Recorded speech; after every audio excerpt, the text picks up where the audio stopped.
puisque la délibération elle-même, d'ailleurs, qui a un air de déjà-vu, reprend mot pour mot celle du 3 mars 2014 qui installait une CEPP en Aquitaine.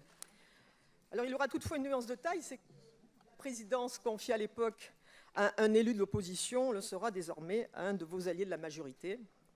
C'est un recul regrettable, mais peut-être aussi Excuse-moi, je n'ai pris aucune décision. Non, mais disons qu'il y a des... Je n'ai pris aucune décision sur la présidence. J'en suis ravi.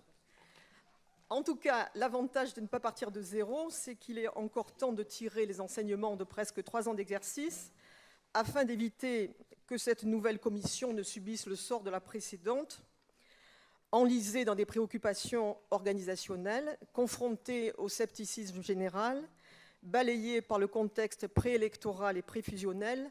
Elle n'a finalement produit aucune évaluation. Et donc, malheureusement, elle a été réduite à une coquille vide, et ceci malgré la forte implication de ses membres. Je dois dire que j'en étais.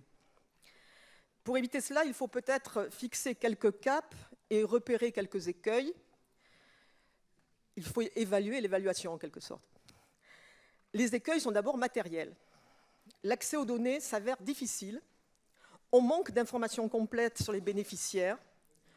Il faut se limiter à des enquêtes et des panels dont la représentativité n'est pas toujours garantie et ne règle pas en tout cas la question des non-recours.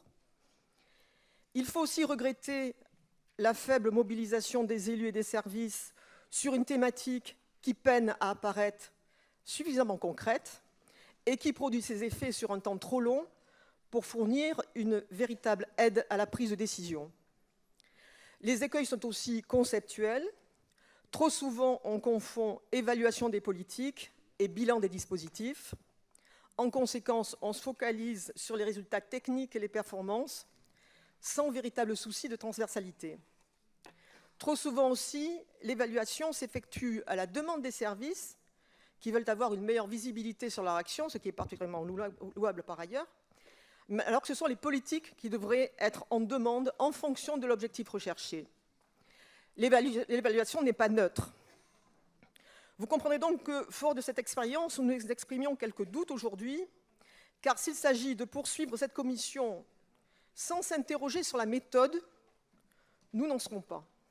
Pourtant, on peut imaginer quelques pistes qui semblent relever de l'évidence.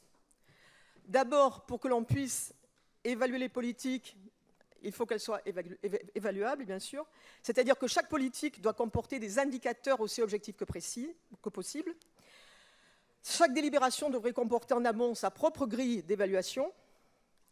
D'autre part, pour motiver les acteurs, il faut certainement beaucoup plus de réactivité dans la prise en compte des résultats, plus d'aller-retour entre les services et les élus. Ensuite, il faut explorer toutes les composantes du concept d'évaluation. Évaluer, c'est faire valeur. Cela comprend donc, certes, la mesure de l'effectivité, de l'efficacité, voire de l'efficience d'un dispositif, mais aussi celle de son utilité sociétale. Enfin, il faut dédramatiser l'évaluation. Évaluer, ce n'est pas juger. Évaluer, ce n'est pas se situer dans une culture de résultats. Il faut aussi la détechniciser, lui donner une dimension humaine. Évaluer, c'est valoriser. Valoriser les personnes, valoriser les services, valoriser les politiques.